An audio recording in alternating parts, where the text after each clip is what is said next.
Assalamualaikum warahmatullahi wabarakatuh. Hai, kembali lagi di channel YouTube aku, Mas Family. Yeay. Halo teman-teman semua, apa kabarnya? Semoga kalian baik-baik aja ya. Oh ya, hari ini aku mau jawab pertanyaan dari teman-teman aku ya. Jadi ada pertanyaan tuh kayak gini.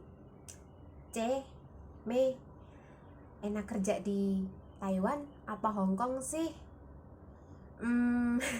Gimana ya aku jawabnya? Jadi sekarang karena aku nggak bisa jawab satu-satu, jadi aku buatin video ini supaya ya buat kalian yang pengen kerja di Taiwan atau Hong Kong bisa jadi pertimbangan lah ya setelah kalian nonton video ini. Oh ya, sebelum aku mulai, buat kalian yang belum subscribe, tolong subscribe, like, and share. Oh iya, jangan lupa tekan tombol notifikasinya supaya kalian berlangganan video gratis dari aku. Jadi kalau setiap aku upload video baru, kalian tahu gitu ya. Nah, langsung aja. Jadi untuk ngejawab pertanyaan dari teman-teman aku ya, enak kerja di Taiwan apa Hong Kong sih? Jawabannya, kalau menurut aku, dimanapun pekerjaannya, mau di Taiwan, mau di Hong Kong, itu selama kita di bawah kendali orang, itu nggak ada yang enak sayang, nggak ada yang enak. Karena apa ya, kita bekerja di bawah aturan mereka gitu ya. Seenak-enaknya kerja sama orang tetap enak kita kerja sendiri, maksudnya itu kita nggak kerja di bawah kendali orang gitu loh, lebih enak itu. Dan enak-enaknya kerja di negara orang itu tuh enak kalau dari negara sendiri, karena kumpul sama keluarga gitu kan. Jadi sama aja gitu loh, dimanapun tempatnya, dimanapun kita bekerja, itu sama aja kalau menurut aku, sama aja. Jadi nggak enak di Taiwan, nggak enak di Hong Kong, kalau menurut aku tuh sama aja. Nah, perbedaannya ini kan, perbedaan bekerja di Taiwan sama di Hong Kong tuh apa sih gitu.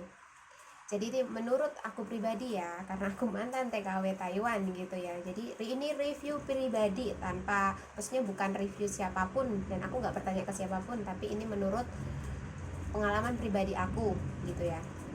Perbedaan pertama itu masalah gaji. Nah, gaji di Taiwan itu per 2020 kemarin ya, itu kan aku kerja terakhir di Taiwan itu tahun 2020. Jadi tahun 2020 itu gaji pokok itu masih sekitar 17.000. Kalau di cruising itu sekitar 8.500.000. Wow, gede dong ya, gede lah. Siapa yang mau ngasih uang segitu di Indo?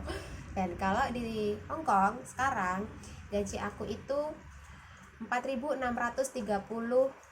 dolar Hong Kong.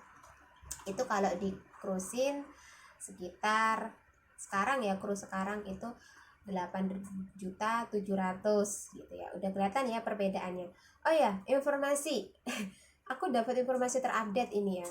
Jadi gaji di Taiwan itu untuk sektor informal ternyata udah naik teman-teman. Wow, dan naiknya itu lumayan banyak.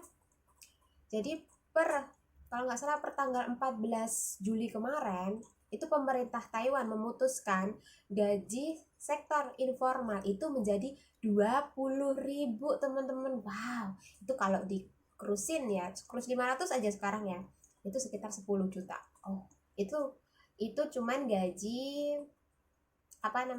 gaji pokoknya ya, lemburannya ya. Tapi untuk bekerja ke Taiwan sekarang itu susah banget di masa kayak gini. Kalau nggak susah mungkin kemarin aku kembali lagi ke sana ya, nggak kerja di Hong Kong ya. Tapi namanya rezeki, dimanapun tempatnya terus sama aja lah, selagi kita punya niatan untuk bekerja. Intermezzo, kembali ke topik. Nah, yang kedua itu masalah potongan. Jadi aku dulu tahun 2017 potongan aku itu sekitar 9 bulan teman-teman ya. 9 bulan itu per bulannya aku dikenakan 6.500 NT. Itu di tahun 2017. Kalau sekarang kayaknya sama aja sih, masih ya. Aku kalau sekarang kurang update, kurang tahu sih kalau sekarang, tapi kayaknya sama aja sih. Nah terus kalau untuk di Hong Kong sekarang ini tahun 2022 itu aku kemarin kena potongan itu 2.400 itu selama 4 bulan.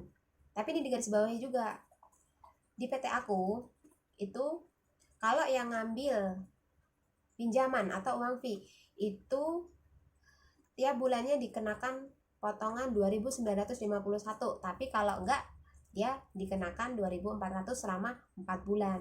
Tapi perlu digarisbawahi atau ditanda kutip, setiap PT dan setiap agensi itu memiliki peraturan sendiri dan mempunyai potongan sendiri-sendiri. Jadi nggak sama gitu ya, nggak di Taiwan, nggak di Hong Kong, itu nggak sama.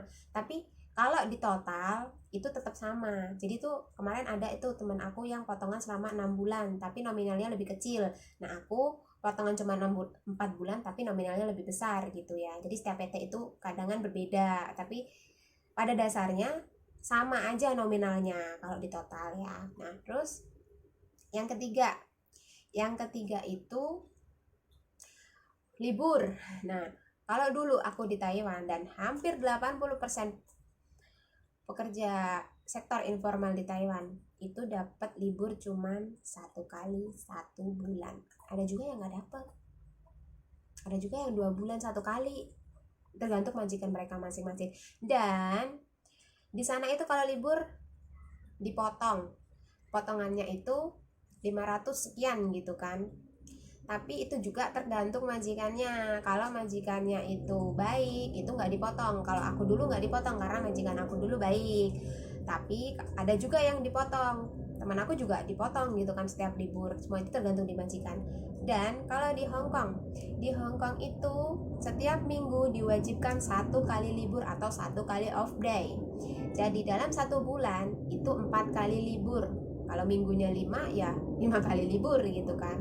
Dan wajib libur setiap tanggal merah gitu kan, tanggal merah nasional, libur nasional kita juga diwajibkan libur. Itu sudah menjadi peraturan pemerintah. Jadi kalau seandainya kita nggak libur nih, itu kita lembur dan kita dapat uang lembur gitu. Jadi uang lemburnya itu berapa sih uang lemburnya? Itu tergantung majikan juga sih. Ada yang 1.000 lagi 155 sampai 200 lah, semua itu tergantung di majikan. Lemburan itu nggak sama, tapi nominalnya 150 sampai 200 itu nominalnya ya.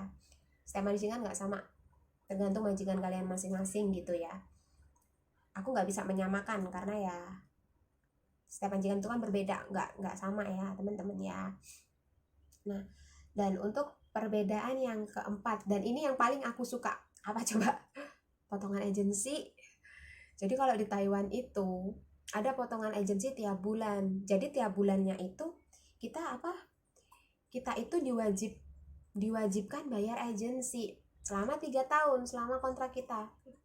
Selama 3 tahun. Jadi setiap tahunnya itu nominalnya turun. Di tahun pertama, aku waktu itu dikenakan 1.800. Di tahun kedua, aku dikenakan 1.600. Di tahun ketiga, aku dikenakan 1.500. Itu selama 3 tahun ya, selama kita bekerja di sana gitu kan. Dan kalau di Hong Kong nggak ada gitu loh. Jadi kalau kita selesai potongan, ya selesai, kita terima gaji bersih. Kalau di Taiwan enggak, kita selesai potongan PT ya masih ada potongan agensi setiap bulannya gitu loh. Dan ya menurut intermezzo dulu ya teman-teman. Kalau menurut berita-berita yang kemarin aku update sih, katanya itu mau dihilangkan, tapi belum tahu juga sih keputusannya, belum tahu entah mau dihilangkan atau enggak. Itu ya semoga aja dihilangkan gitu sama kayak Hong Kong. Tapi ya itu terserah mereka lah, karena itu kan peraturan negara itu berbeda-beda ya teman-teman, nggak sama ya. Setiap negara itu memiliki plus minusnya masing-masing, memiliki peraturan mereka masing-masing. Jadi kita itu sebagai pekerja migran ya kalau bisa jangan terlalu banyak menuntut lah, namanya kita bekerja di negara orang gitu kan. Ya kita harus menaati peraturan mereka yang sudah mereka buat. Dan perbedaan yang lain itu di kontrak kerja ya teman-teman. Jadi kalau kontrak kerja di Taiwan itu selama 3 tahun, dan kalau di Hong Kong itu cuma selama 2 tahun. Jadi setelah 3 tahun kita finish, atau setelah 2 tahun kita finish tuh bekerja, kita bisa pulang ke Indo, atau kita mau ngambil cuti, atau kita bisa pindah majikan. Itu tergantung di kaliannya masing-masing. Terakhir ini sektor pekerjanya, PMI-nya. Kalau di Hong Kong itu mayoritas dan hampir 100% pekerjanya itu perempuan. Gak ada cowok. Ada cowok itu sedikit di sini.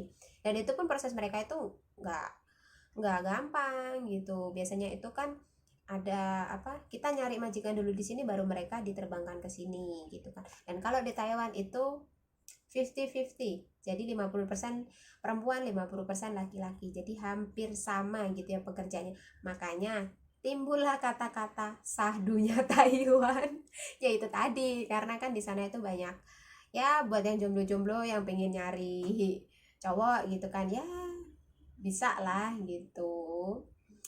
Tapi ya semua itu kan dimanapun tempatnya itu nyaman enggaknya itu tergantung kita gitu. Nah itu tadi kan perbedaan-perbedaannya. Jadi kalau kalian bertanya sama aku, secara garis besarnya aku bilang dimanapun tempat bekerja itu nggak ada yang enak.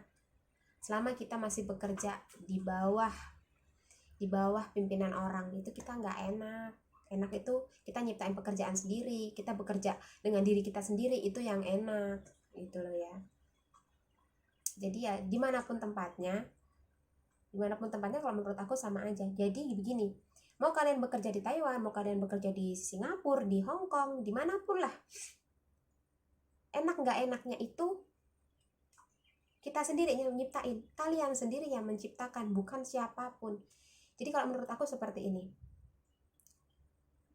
cintai dulu pekerjaan kalian. Kalau kalian sudah mencintai pekerjaan kalian, maka yang lain itu akan mengikuti gitu. Jadi kalau kalian sudah mencintai pekerjaan kalian bekerja dengan hati, insya Allah semuanya akan baik-baik saja. Dan yang terpenting, doa dari orang rumah, dan ya dari diri kita sendiri gitu kan, supaya kita itu dapat pekerjaan yang baik, dapat majikan yang baik gitu kan. Jadi kita pekerjaannya juga enak gitu kan ya. Ya itu tadi sih kalau menurut aku. Dan yang paling penting, dan gaji besar sana atau besar sini, mau besar ataupun kecil gajinya, itu nggak menjamin kalian sukses gitu. Yang menjamin kalian sukses itu diri kalian sendiri. Mau gaji kalian segede apapun, sebesar apapun, kalau kalian nggak bisa memanage, kalian nggak bisa mengatur keuangan kalian pulang nggak bakal dapat apa-apa gitu. Tapi mau sekecil apapun gaji kalian, kalau kalian pintar dalam mengatur keuangan kalian, insya Allah kalian pulang bakalan sukses. Jadi buat kalian yang udah kerja di luar negeri, dimanapun kalian berada, ya termasuk aku juga, kalau bisa ya menabung lah gitu. Pintar-pintar kita mengatur keuangan, karena yang bisa mengatur keuangan itu ya diri kita sendiri. Orang rumah itu hanya menjalankan perintah kita gitu kan. Yang bisa mengatur keuangan itu diri kita, karena yang tahu besar kecilnya keuangan kita ya diri kita sendiri gitu ya.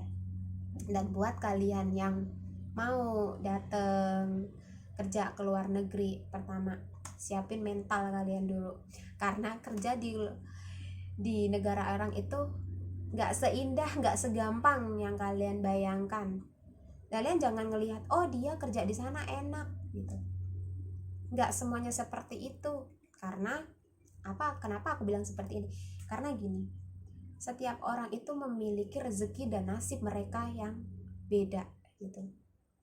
Dia bekerja di Taiwan enak, belum tentu nanti kamu berangkat ke sana juga bakal enak gitu loh.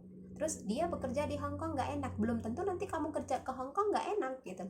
Karena setiap orang itu memiliki nasibnya masing-masing gitu. Yang terpenting kalian itu berusaha, dan kalian itu ada niatan untuk berusaha merubah nasib kalian gitu ya. Yang penting itu cintai pekerjaan kalian lah.